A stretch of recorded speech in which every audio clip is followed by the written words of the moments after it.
History, definition and scope of pharmacognosy. I am Vasundhara Saxena here with this topic, and we will discuss this topic in detail. So, meaning of pharmacognosy, it was C.A. Sidler who is responsible to develop this definition. So, let us see it in detail. Pharmacognosy, known initially as materia medica, may be defined as the study of crude drugs obtained from plants, animals and mineral kingdom and their constituents. There is a historical misinformation about who created the term pharmacognosy. According to some sources, it was C.A. Sidler, and according to some sources, it was physician J. N. Smith.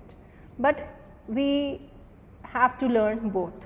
So, according to some sources, it was C.A. Sidler, a medical student at Halle, Germany in 1815. He wrote his doctoral thesis titled Analecta Pharmacognostica. However, recent historical research was found on earlier usage of this term, and physician J. A. Smith of Vienna used that one in his Leberch der Materia Medica in 1811 to describe the study of medicinal plants and their properties. So, if we talk about in general, in 1811 it was J. A. Smith, and in 1815 it was C. A. Sidler who for the first time used this word in their doctoral thesis. Analecta Pharmacognostica was the thesis of C. A. Sidler, and Leberch der Materia Medica was of J. Smith. So, what is the definition? The word pharmacognosy is derived from two Latin words, pharmakon, a drug, and gignoso, to acquire knowledge of. That is, it means knowledge or science of drugs. So, basically the definition would be the word pharmacognosy is derived from two Latin words, pharmakon, a drug, and gignoso, to acquire knowledge of. It means knowledge or science of drugs. So, with this we will complete a definition, and if we talk about writing in your exams, you have to write the three above point as a introduction point, and then final definition is given in the last point. Coming to the history of pharmacognosy, we will be dealing with history according to the area or the region, because at the same time some developments were in India, at the same time some developments were in China, Egypt, etc. So, we will be dealing it with region wise, but in notes you will get a separate points.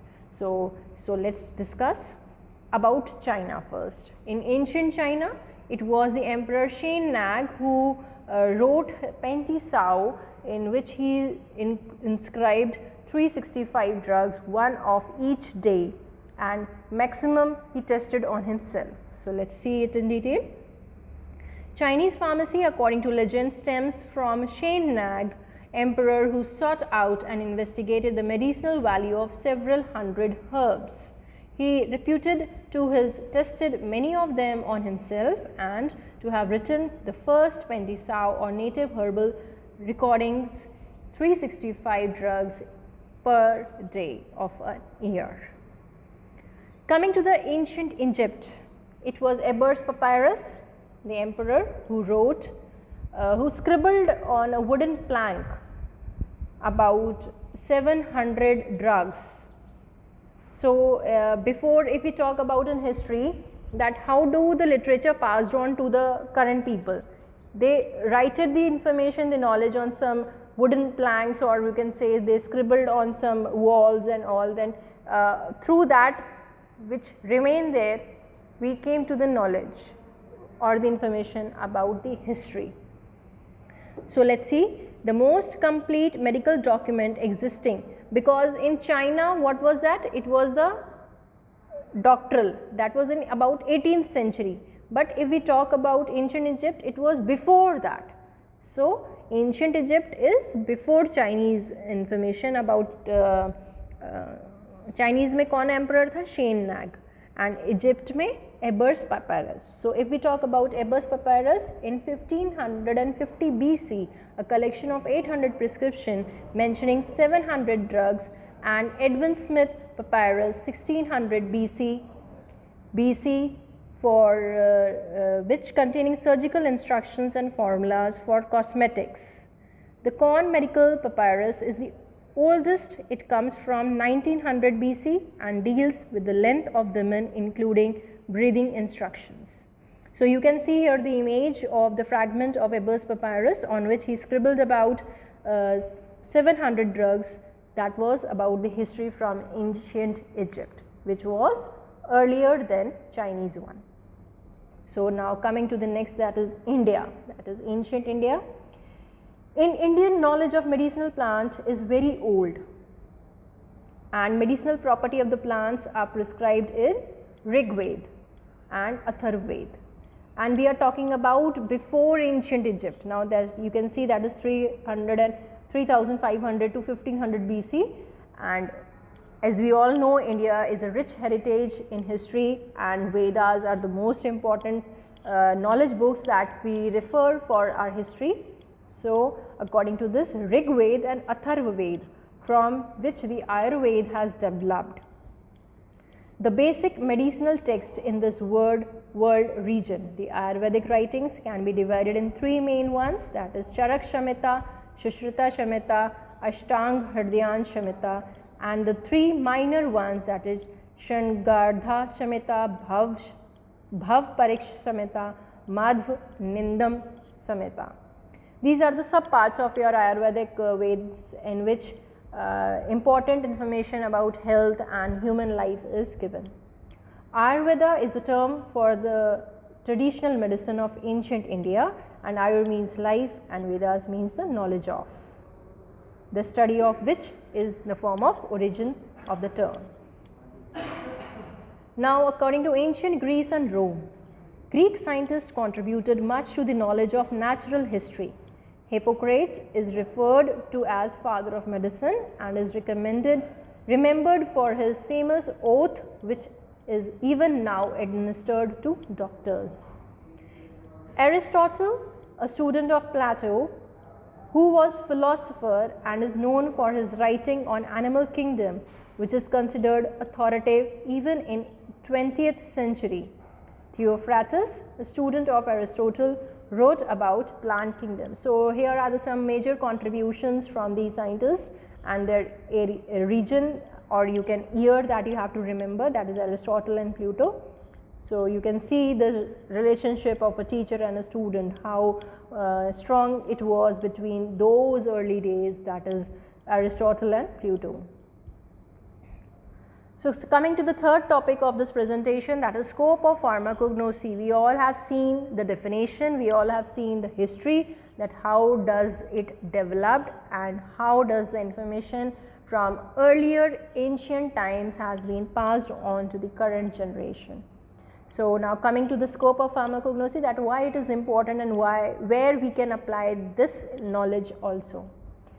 Crude drugs of natural origin, that is obtained from plants and animals and mineral sources, and their active chemical constituents are the core subject matter of pharmacognosy. So here I would like to give you some example, that we all take tulsi leaves, or you can say ginger, in your tea decoction to have more tasteful, or you can say beneficial tea to drink. So what is it that we are using those drugs. Tulsi is also a drug, ginger is also a drug, and we are using both of them in our tea decoction to have its beneficial properties to cure the sore throat or coughing problem.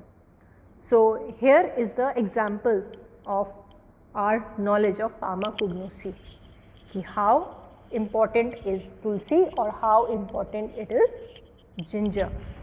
So we will be studying this in detail by going through many drugs. They are also used for treatment of various diseases beside being used in cosmetic, textile and food industry. During the first half of the 19th century, apothecaries stocked the crude drugs for the preparation of herbal tea mixtures, all kinds of tinctures, extracts and juices, which in turn were employed in preparing medicinal drops, syrups, infusions, ointments and liniments. But in the second half of the 19th century brought with it a number of important discoveries in a newly developed field of chemistry and witnessed the rapid progress of this science. Lastly, the crude drug and the products are of economical importance and profitable commercial product. When these were collected from wild sources, the amount collected could be small and the price commanded were exorbitantly high. That is, after the 19th century, medicinal cultivation or you can say खेती जो हम कहते हैं ना agriculture के नाम पे it was like the fruit crops that we have. But nowadays what has been the cultivation of medicinal plant, that is खेती किसकी करना, medicinal plants की खेती करना, that is also important for us nowadays. Everyone has seen that अगर कहीं उग रहा है तो वो कहीं कम अमाउंट में है, या अगर वो पहाड़ों की ड्रग है तो हमें वहाँ ढूंढने जाना पड़ता है. लेकिन अगर कोई हमारी नॉर्मल ड्रग है जो एक हमें एक प्लांट में मिली है और वो हमें बहुत कम अमाउंट में मिल रही है, then why not to cultivate on a large scale to produce a large quantity. So this is the point, to reduce the price and to have large yield, we have started medicinal plant cultivation. All this has now changed. Many of the industrial important species which produce equally large economic profits are cultivated for the large scale crop production. Drug plants, standardized extracts and the therapeutically active pure constituents have become a significant market commodity in the international trade. So then now we started with trading, that is trading or you can say import export of raw material. So many of you have heard that India is a larger supplier of raw material to other states, as we are not technically so sound yet. So we are producing raw material in large quantities and exporting it to the developed countries to be processed.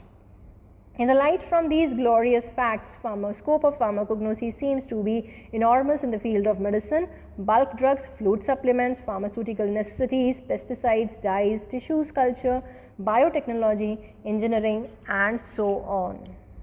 So you can see how and in which many fields we are using the knowledge of pharmacognosy. So this was the about scope of pharmacognosy, and for scope for doctoral graduates in pharmacognosy is going to increase in coming years. The pharmacognost would serve in various aspects as follows. Academics, if we talk about academics, teaching in our colleges, as I am an example over here, universities, museums and botanical gardens. Private industry, if we talk about private industry, we have pharmaceutical companies, consumer products testing laboratories and private commercial testing laboratories. The herbal product industries, the cosmetics and perfume industries, etc., where we can also apply for jobs. And if we talk about government, placement in federal agencies such as Drug Enforcement Agency, the Food and Drug Administration, the US Department of Agriculture, medicinal plant research laboratories, state agencies like forensic laboratories, environmental laboratories, etc. So these are some of the government authorities under which we can be used as pharmacognost. Undoubtedly, the plant kingdom still holds a large number of species with medicinal value which have yet to be discovered. Lots of plants were screened for the pharmacological values like hypoglycemic, hepatoprotective, hypotensic, anti-inflammatory, anti-fertility, etc. Pharmacognostic with a multidisciplinary background are able to make valuable contribution in the field of phytomedicine. So you can see how the word phytomedicine develops, that is plants using in the form of medicine, phytomedicine. Here is something beyond your syllabus, so we will look to it. Future of pharmacognosy. Medicinal plants are of great value in the field of treatment and cure of diseases. Over the years, scientific research has expanded our knowledge of the chemical effects and composition of the active constituents which determine the medicinal property of the plants. It has now been universally accepted fact that plant drugs and remedies are far safer than the synthetic medicine for curing the complex disease like cancer and AIDS. Enormous number of alkaloids, glycosides and antibiotics have been isolated, identified and used as curative agents. If we talk about pharmacognostical scheme, that if we learn about a particular plant and how it is to be learned. That is, first the biological source, geographical source, cultivation, collection, preparation, morphological characters, that how does it have to be seen, microscopical characters, how can we see it under the microscope, chemical constituents, what are the main or major important constituents, phytochemistry you can say, what is present in the plant material, use, substituents, adulterants and chemical test, identification test. So, these are the pharmacognostical scheme, that if we talk about tulsi, then we have to study these points for tulsi, that is biological source क्या है उसका geographical source क्या है उसका, cultivation, collection, preparation कैसे होनी चाहिए, कब होनी चाहिए, क्योंकि देखो क्या होता है कि every drug has some constituents and if we see for example tulsi, eugenol उसमें मेजर क्वांटिटी में होता है, बट वो मेजर क्वांटिटी कब होता है, एट इनिशियल स्टेज और when the leaf turns yellow और when the leaves are fully matured. So it is the study of by the pharmacognosist who will tell you that the correct collection or time of the drug is. So here is the importance of pharmacognosy and its use in our medicinal terminology, or you can say the system of medicine. So this is all about for this topic. Thank you students. I will be soon back with some new topics. Thank you.